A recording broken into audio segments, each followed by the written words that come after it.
You're watching Oklahoma's News 4 at 10. A Metro man walks into a gun shop. And it's not the start of a joke, but instead a bizarre arrest involving a heroin bust. News 4's Peyton Yeager live outside the Oklahoma County Jail for us tonight. Yeah, guys, that man sits here behind bars accused of stealing a handgun. And it happened in broad daylight, but thanks to good police work and surveillance footage, he didn't have it for long.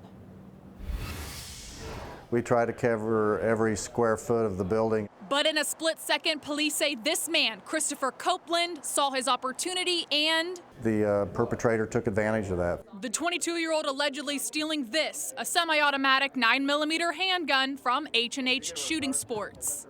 So, is he a criminal mastermind or a man without a plan? Oh no, he came in just like a regular customer, walked up to the front sales counter and asked where the handguns were. An employee points Copeland to the back corner of the store. Copeland seen walking around looking at several cases. Once he was in the all clear and alone, he tries opening a locked case with his hands. No luck. He tries again and again, all while looking straight into the surveillance camera feet away. Copeland allegedly not one to give up. Pull out his pocket knife and pry a case open. H&H choosing not to release that part of the video, not wanting to give any ideas. Rearranged everything so it looked like it was hidden and walked out the door. He gets inside a white Cadillac and drives off. His license plate clearly visible, letting officers know exactly where to find him. Within days, officers showed up to a southwest Oklahoma City home where there was another surprise. One that landed this woman, Chelsea Evans, in hot water too. That's because officers say the stolen gun was right next to a bag of heroin. Both Copeland and Evans off to jail. As for the stolen handgun, it's back where it belongs. And knowing that those are secure is very important to us. Copeland faces burglary and drug charges, and H&H tells me they've updated all of their locks. Reporting live at the Oklahoma County Jail, Peyton Yeager, Oklahoma's News 4. What a story. Peyton, thank you. Some terrifying moments for a family in southwest Oklahoma City today. Air Comfort Solutions Chopper 4 overhead southwest 134th and Rockwell after a little boy was pulled from a backyard pool. A woman seen clutching him right there, sitting with the child on a stretcher as the two are wheeled to an ambulance. But the great news here, that little boy will be okay. He was taken to the hospital just as a precaution. A babysitter in trouble after a 4-year-old little boy was found wandering the Penn Square Mall parking lot, sweating and crying. Police say 31-year-old Gregory Rideau left the little boy alone in a hot car while he went inside. The boy managed to get out through an unlocked door. He was found by witnesses who moved him in the shade to cool him off. Rideau allegedly telling police he'd forgotten the little boy was back there and that he was only planning on being inside for 5 minutes. Instead, police say his quick mall trip was more than half an hour and it ended in handcuffs. More details tonight after claims Epic Charter School stole millions in state dollars by enrolling ghost students. The governor and state superintendent are now calling for a state audit of Epic. The governor saying the state is committed to accountability and transparency.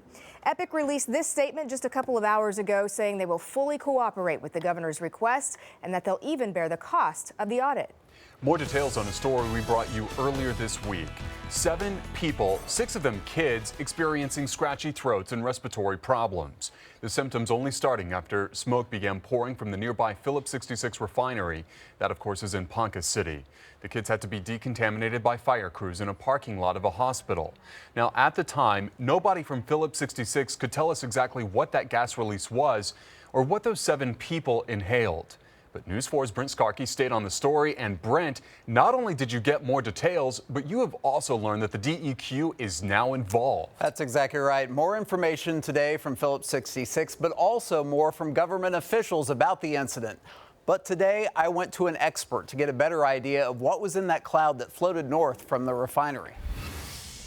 Phillips 66 releasing another statement on what caused this thick smog across the road in Ponca City, saying in part, the unit experienced an upset resulting in a brief release of FCC catalyst into the air. But what is that? I talked to an independent oil and gas chemist. This is used to help break down the crude oil into its individual components, such as like gasoline and diesel. Jeffrey Havard says the catalyst used in this case was part of the zeolite family. Instead of an acid being liquid that can be spilled and have vapors that come off, this is in like a dry form. naturally occurring minerals. They have some salts and things in them that you would typically find, just in environmental conditions. In their statement, Phillips 66 in line with that description, saying FCC Catalyst is a gray powdery material whose primary component is like pottery clay. It also contains small amounts of metals and metal oxides that are normally found in outdoor soil and dust. But if inhaled, is it dangerous? In their statement, the refinery says studies on short-term exposure to FCC Catalyst show that it is unlikely to cause health effects beyond slight eye and respiratory tract irritation. I've been past that plant many, many times. Given the fact that it's a natural mineral, it shouldn't be that dangerous at all. Inhaling it, maybe to a small extent. And I would think unless you're working at the refinery itself, that the levels that you'd be exposed to are far lower. The Department of Environmental Quality also adding that Phillips 66 has filed an incident report and that DEQ has been on site at the refinery and in contact with Phillips 66 personnel. DEQ will investigate the matter further. Well, I contacted the family of the woman that went with those 6 kids to the hospital. She reportedly still has a bad cough and is now represented by an attorney. For a full statement list from Phillips 66 and the DEQ, you can go to our website, KFOR.com. Well, some call it a highway to hell. Others say it's a highway to opportunity. Whichever way you slice it, drivers and businesses alike say they are fed up after 13 years of construction. You heard that right, 13 years. News 4's Cassandra Sweetman on the Night Beat. Cassandra, we're talking about Highway 74 from Memorial up to Waterloo Road. That's right. There have been several different projects and phases on Highway 74, but ODOT says the end is near, possibly even in the next few months. Every day, people complain every day. Ryan Biggers works at Wines Etc. on Highway 74 near Northwest 178th, where traffic has gotten progressively worse as construction drags on. Some drivers we spoke to say it tacks on an extra 20 minutes to their commute. I avoid this area unless I'm coming to work. I don't go up and down the street. It's the last phase of a project to widen Highway 74 to 4 lanes. Construction on this particular stretch between Memorial and Waterloo started last year. Biggers says sometimes the intersection is completely closed. The light sucks and stuff, and the one-lane traffic sucks, but when they close the intersections, then you can't even go down certain streets. Carla Jernigan says it's been bad for her new business, Hopes and Greens Dispensary. We've actually done pretty well until they started piling the dirt up and you can't see the building and you can't turn in and you can't get out. But commuter Lloyd Compton says it's not all that bad. It's something that needs to be done. ODOT has made an effort to help ease the burden on businesses, including adding more access points. The work should be finished by late summer or early fall, according to ODOT spokesperson Lisa Shira Salim. It'll be worth it in the end. We know it's inconveniencing motorists and business now, but we know in the end they'll see vast improvement in safety through there. But for some, the end can't come soon enough. It's just been going on for so long. The ODOT spokesperson says they always keep a driveway accessible to those businesses, and until construction is finished, drivers should plan ahead for expected delays. Eli. So irritating. Cassandra, thank you. Now, all anyone can talk about these days is the heat, and I don't have to tell you why. There's a good reason. It is downright hot outside, but imagine those without cool air right now. It's an unfortunate reality, but it's one that Scott Hines and our In Your Corner team just can't ignore. Anyone could come to the store. Westlake Ace Hardware rallying its customers to do more good. Customers, very much so. They did all the hard work. All we did was ask. In the end, that ask really paid off, netting more than 350 fans over a 2-week period. You can bet they'll come in handy fast, considering most of the fans we collected from our In Your Corner fan drive the other week have already flown out the door to good homes. There's a mom that has 3 children, and one of the children has a heart condition. And because she's living on a fixed income, it's hard for her to just run that air conditioner all the time. Yeah. So with her having that fan, it helps to circulate that air, and then the baby can stay cool too. We're in the thick of a summer swelter. The demand for fans is only growing, just like our man, Richard's Fu Manchu. A fresh new summer look to go with his encouraging words we're so used to hearing. You know, we're very fortunate for people like this to help us out on that fan drive. Okay. Every fan's a blessing. The reality is cool air isn't an option for a good number of Oklahoma families. Every donation counts. Claire and Jonna have donated $200 for fans. And that's going to buy? That's going to buy 10 more fans. We'll be able to help 10 more families. Thank you, Oklahoma. I'm Scott Hines, in your corner. And what Scott said, every little bit helps. It is true. If you want to help out and give cash or anything else that can help, you can definitely do that. Just head over to our website for more information on how you can get involved. Meanwhile, the community also rallying together to keep cooling bills in check. This was the Salvation Army's Home Energy Aid Lunch. Now, if the grill master looks familiar, it's because he's a familiar face right here on KFOR. He's longtime In Your Corner photojournalist and storm chaser Mark Dillard. It's not yet clear how much money was raised, but here's the cool part. All the donations were matched thanks to a very generous and very much anonymous donor. Oh, Mark Dillard, he's Mean Griller. We're talking about our weather here to the weekend. Temperatures actually going up for tomorrow and Sunday. Then we're going from near triple digits to highs in the lower 80s. A forecast you don't want to miss after this.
Now, forewarned weather with Aaron Brackett.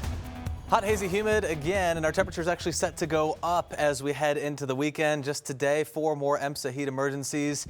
Yeah, and hopefully we can reduce that going forward. Good news, though, cold front's on the way. I want to show you our current heat index.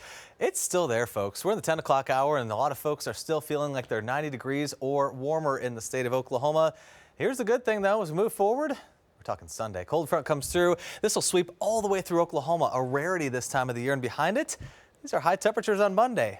Highs almost very close to what our lows are going to be tonight across the area. So this is going to be a huge change. It's going to be really, really nice. A lot of folks here hanging out. Still a little bit warm, but they're out there at the Wheeler District. It's still lit up tonight. Temperature right now is 82 in Oklahoma City. The dew points come up. Fairly typical for this time of the day, and still south winds at 10. Boy, were they breezy and gusty today. We had gusts 30 to 35 miles per hour in central Oklahoma, close to 40 out in west and northwestern Oklahoma. And yeah, match that with highs that were in the 90s and triple digits. We were 97 here in Oklahoma City. It's above our average of 94. Started out the day at 76 earlier this morning. So still some winds happening right now. Harper, Roger Mills, Ellis counties in western and northwestern Oklahoma. There's a 31 mile per hour gust up in Beaver out in the Panhandle right now. So still the south and southeasterly winds. They're still cranking tonight. They're not going to completely go away, that's for sure. These are actual mercury readings right now, 90 in Alva, 84 in Enid. And one more look at the heat index. The highest number in our state is Tulsa right now. So just remember, Tulsa, 96, the heat index right now.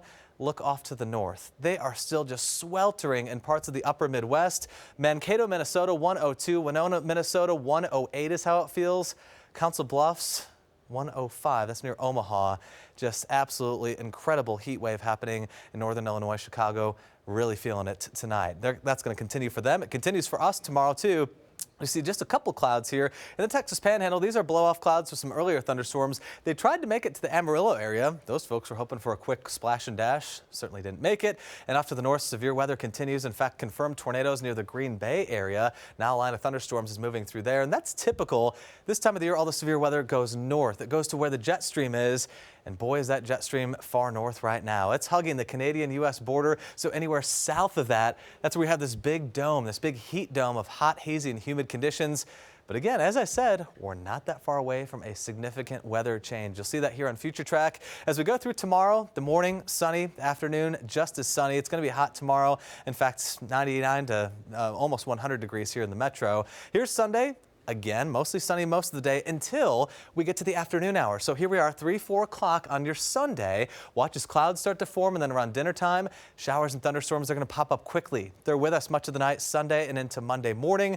This is good news. We're going to get a nice drink for the grass. We're going to get much cooler temperatures, and it's actually going to last for a good while. So really important forecast here. For tonight, 78 degrees, mostly clear skies, mild. The winds will be about 10 to 15 miles per hour here in the Oklahoma City area. A little bit higher, especially out far western Oklahoma, where low temperatures will go to about 80 degrees. That's as low as we go tonight. Here we are for tomorrow afternoon, 99 degrees in OKC. We still have not yet hit 100. We did hit 99 earlier. Could hit 100 tomorrow. If not then, likely on Sunday, just ahead of that front. So most of the day is dry. This is late afternoon to evening when these thunderstorms erupt. And look at how it paves the way for a fantastic weather Monday. Starting out the work week, just beautiful. 83 degrees in Oklahoma City. And, you know, here's the thing. It doesn't pass real quickly. In fact, the entire work week, Monday through Friday, will be all below average. Some days significantly. 85 on Tuesday, 88 on Wednesday, and even lower 90s Thursday, Friday. Yes, that's warming up, but still below average. Next weekend, 95 is about where we typically are. And if we don't get rain Sunday and Monday, we've got to wait a whole another week until the next rain chances will come here into Oklahoma. So, hey, good news. After a couple hot days, rain and much cooler temps. Yeah, you know, I'm not complaining because the weekend ahead, it should be hot so you can get outside and do some pool enjoy activity, that. sprinkler, but yeah, again, drink plenty of water and stay inside. Sprinkler. You going to run through the sprinkler area? Oh, every day. We're going to slip and slide, right? Do my aerobics too, you know? Yeah. Thank you. We got a lot of sports to talk about. Good news for a former OSU footballer, but bad news for a former Sooner. And there's also new news involving new players for the Thunder. You don't want to miss a single second of it. Stay tuned. It's next.